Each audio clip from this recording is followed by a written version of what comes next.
What are you no longer willing to tolerate? That's what we're going to actually talk about today. And I'm just going to give you a heads up that this might trigger you a little bit. Okay. This might trigger and might bring some things up, and it's okay. It's okay if it does. I'm going to acknowledge that right now.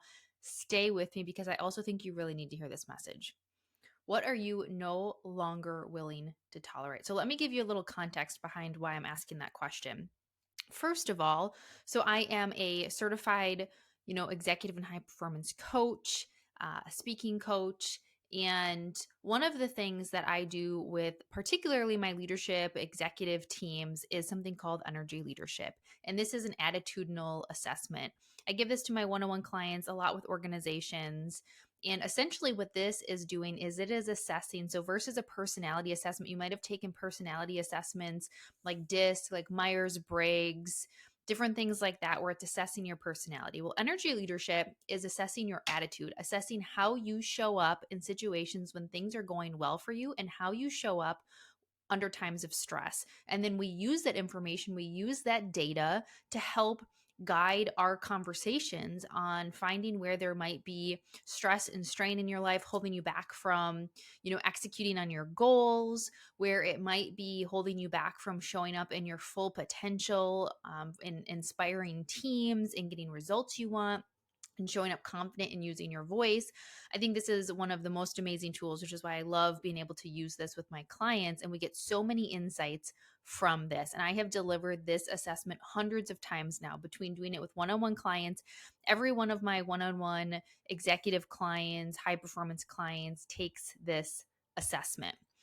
And I often also give it with organizations when we're doing a leadership training or some types of development. We're either using this assessment and the attendees are actually taking this and we're talking about it as a group, or I'm using the framework because I have seen the profound impact, not only for myself, all of the other coaches that I know who have gone through and used this assessment tool, and also within my clients and organizations.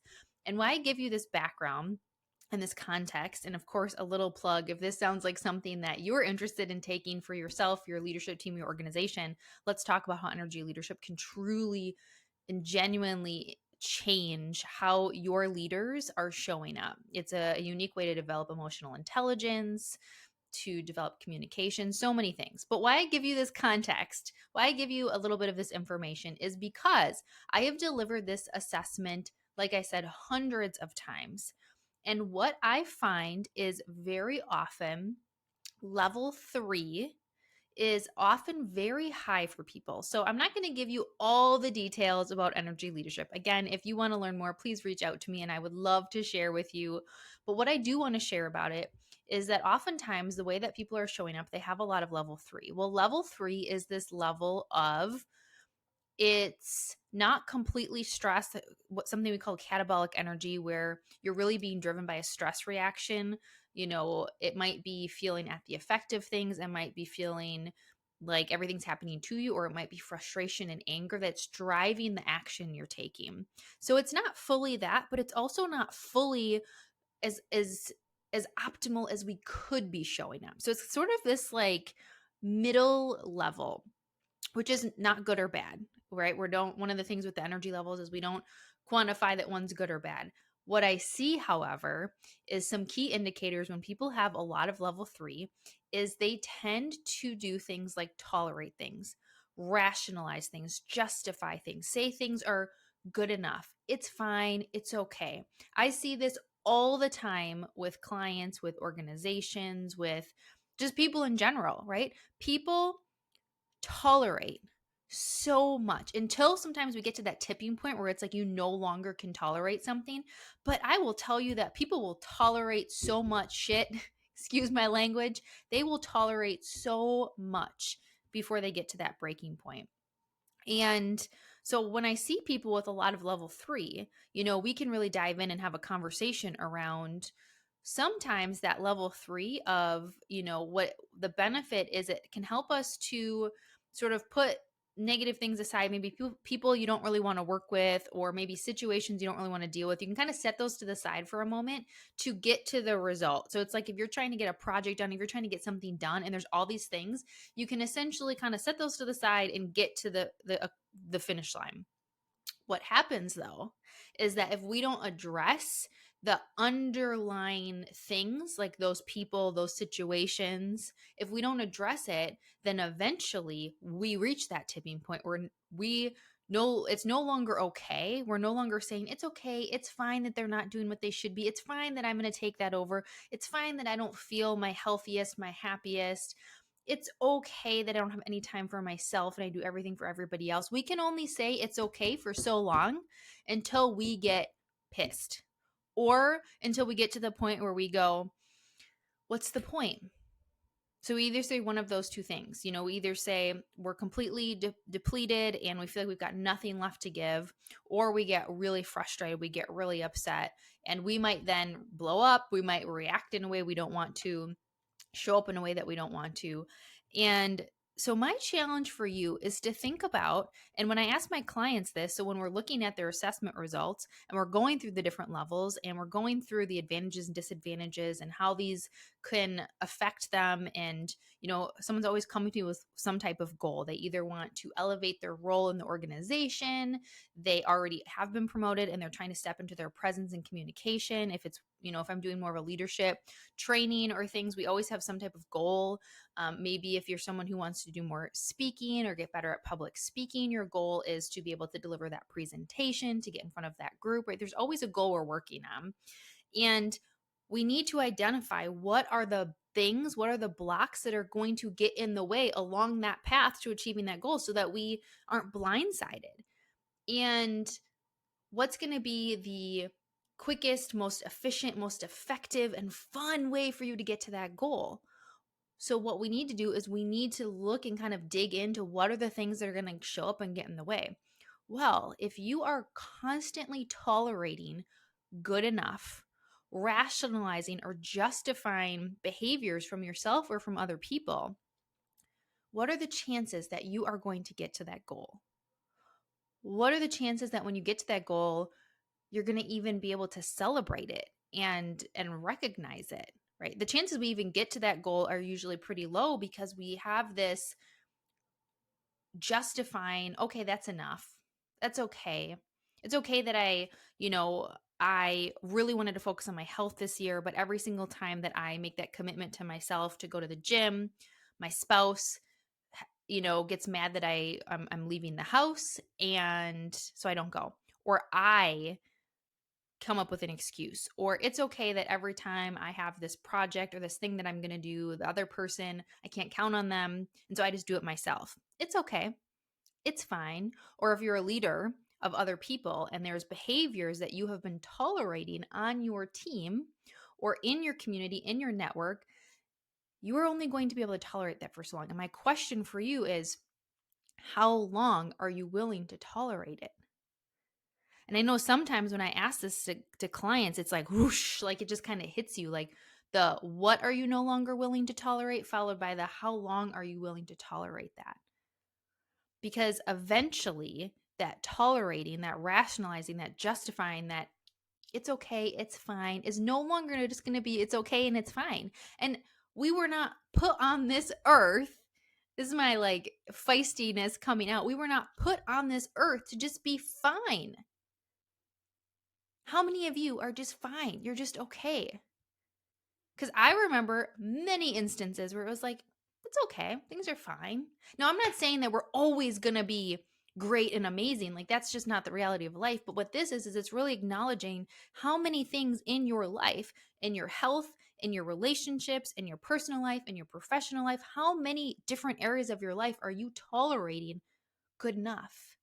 And what is that doing to you and your momentum and your joy and your fulfillment and your zest for life?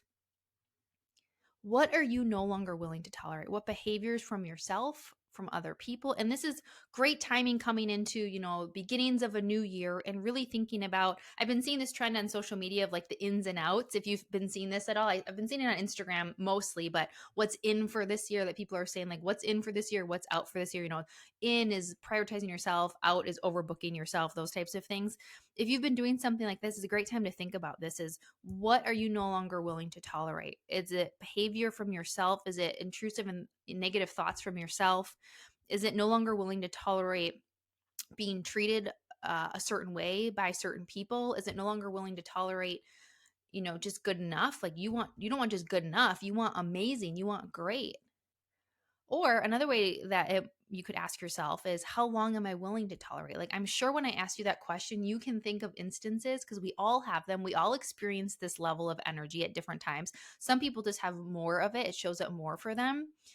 I'm sure you can all think about things you might be tolerating. My question is, what is the impact of you tolerating it? Because then we kind of look at it and go, what's the impact of me going along and keep staying on this path? And what's the impact of me changing? And we have to think, what's the bigger cost for you to pay? And sometimes what I point out to my clients when they identify those things, that we can show it to them and say, that's a pretty big cost you are paying. If they say, it's costing me, happiness at home, it's costing me peace, that's a really high cost to pay versus what it could cost you to have to change or to do something differently, to move out of that particular relationship. Maybe it's with a friend, or maybe you're not putting as much effort into a coworker relationship if it's not, helpful to you, or maybe it's a business relationship that's no longer serving you, that you're tolerating, less than optimal services from people. And really thinking about, what is the cost that you are paying in tolerating that. I would love to hear from you, how this message lands for you. This came for me when I was thinking about my year, and I was just thinking about, these different areas. And sometimes it's for yourself too, where you just have to do that self-reflection, where it's like, what have I been tolerating my own behavior? Maybe not getting enough sleep, and I keep saying that I'm going to get more sleep, or saying I'm going to drink more water, but I just keep justifying and saying it's okay that I stayed up late again. It's like, at what point is it no longer okay? What's the tipping point where you're going to go, I am no longer willing to tolerate this? Because there are higher levels of energy. When we look at the spectrum, there's 7 levels of energy, and there are other levels that can get us better results and lead to more fulfillment. Because what we know from the research, when looking at the research from this assessment, and this is based in, science, neuroscience, positive psychology, cognitive performance science, like all of these different areas, it's based in this research, it's founded in research, which I love about the assessment, is that when people have higher levels of energy, when they're most typically showing up and when things are going well, and in times of stress from a higher level, we also see this correlation, this relation to higher levels of satisfaction in 14 different areas of life. So I'm not just saying that by you shifting this, are you not only going to feel better, but also the research shows us that you are going to have more satisfaction in different areas of life, like leadership, like health and wellness, like energy, like financial success, different relationships, right? So we know. And so when you decide, when you put that, you draw that line in the sand to say, I am no longer willing to tolerate this behavior, this action, this thing, you are now opening yourself up to this or more, this or better, versus I'm okay with it. And there are moments in time, and the last caveat I'll say, there are moments in time where we do need to tolerate. That's why they say there's a space for all these levels, because there's a moment where we just have to like get through something and just go like, I just need to tolerate this right now, or I just need to rationalize. I just need to work with these people. This needs to be good enough for now. And that's okay for a point in time. It's when we have this extended long amounts of spending time in this space that I find people start to get really unhappy. And especially, again, if you're in an organization, or if you have staff, if you lead teams, if you have people on, in your business that you work with, or even your own clients that you work with, if they have this where they just feel like, their service is just good enough, their leadership is just good enough, at some point, if they tolerate it long enough, they're going to have that tipping point, and they're no longer going to want to tolerate it. And that's going to cause them to either get lethargic and they don't always put much effort in, or it might cause them to kind of get to that, what we call level 2, where they get frustrated and they might leave, they might cancel a service with you, they might join a different team, whatever that might look like based on where you're at.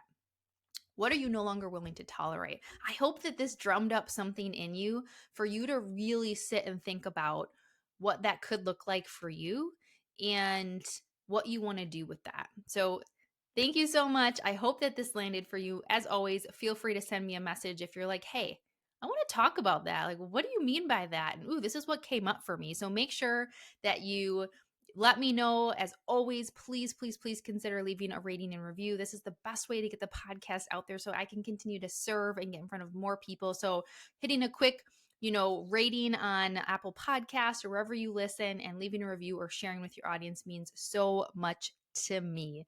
What are you no longer willing to tolerate? And what can you do to really take yourself to the next level in 2024?